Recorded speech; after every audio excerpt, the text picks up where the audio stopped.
دا د زابل ولایت په شمالي ولسوالۍ د ایچوپان کې د سرحدونو قومونو او قبایلو چارو د وزیر تر مشرۍ لاندې د ولسونو د مشکلاتو او ستونزو د اورېدو په پار د زابل ولایت د سرحداتو ریاست له لوري جوړه شوې غونډه ده چې ګڼ شمېر ولسي وګړو پکې برخه اخیستې. د دې ولسوالۍ اوسیدونکو وایي تر مرکز کلات پورې د غځېدلې لارې رغول، د اوبو د بندونو جوړېدل، د صحت او تعلیم برخې ته توجه کول زموږ اساسي غوښتنې دي او په دې سره به د ولسوالۍ د اوسیدونکو په ژوند کې د پام وړ مثبت تغیر راسي. دوی وایي خوښ یو چې د اسلامي نظام تر چتر لاندې ژوند کوو او په هر حالت کې ملاتړ ته د سر او مال په بیه ژمن یو. نور ان شاء الله تعالی په اطمینان په ډیر باور باندې که خدای کول زموږ خوا له امارت راضي یو. هغه مشکلات چې لرو یا د سړک دي مثلا دی به اوس لیدلي، یا مثلا یو غټ بند لرو دلته ظاهر شاه په وخت کې سروې سوی ده چې وایي دغه بیا دوه ولسوالیو ته بار کم ورکوي. داسې کارونه کم شاته پاته دي، یا مو اقتصاد ډېر په صفر باندې ولاړ، یا مو د مدرسو د طالبانو کارونه سره کمزوري.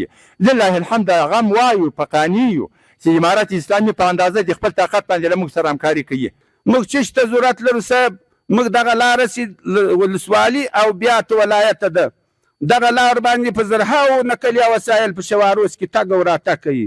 مریض هم په وخت نه رسیږي، مسافر هم په وخت نه رسیږي او اکمالات ژوند هم په وخت نه را رسیږي. دا لار که په پاخه ډول اساسي ډول او معیاري ډول راته جوړه کړي خو موږ به ډېر خوشحاله یو، او کاغه نه یې په لودرکاري او اشغالکاري دې راته جوړه کړي.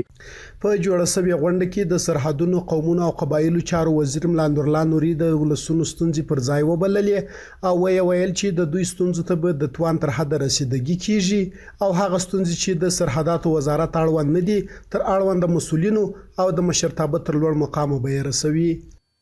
هغه ستونزې چې هغه زموږ د وزارت مربوط نه دي، د نورو اداراتو مربوط دي. د سرحداتو وزارت د ولس او د نظام د پاره پل ده، پر دې پله باندې خلک نظام ته ورتېرېږي. ستاسې ستونزې په لیکلي ډول زموږ د سرحداتو رئیس صاحب ته ورسوئ او انشاءالله العزیز هغه مقاماتو ته به موږ رسوو چې هغه موږ ته موږ دغه کوو. د نورو ولایتو کارونه کړي دي، ورته رسېدلي دي. دغه سړک جوړول به که د الله رضا په هر ځای کې، که رئیس الوزرا مقام ده، که د امیرالمؤمنین صاحب مقام ده، که بل مقام ده، موږ به پر دغه څنګلو باندې ورځو او دا ستونزه به داسې شریکوو په ډېره جزه او پزه به کوو د دې لپاره چې د دې لارې د حل لپاره یو لار راولټوو چې دا لار جوړه سي. له قلاته تر دې ځایه پورې 1 ساعت لار نه ده چې سمه جوړه سي. که اول ځل په اساسي ډول نسي جوړه سي، یو وارې داسې جوړه سي چې موټر ډېر په سرعت باندې پر تللی سي، په دویم قدم کې داسې جوړه سي چې پخه سي. دا ستاسې حق ده، زموږ فریضه ده، موږ به خپل وس کوو او خپل وس به درځه سپموونه.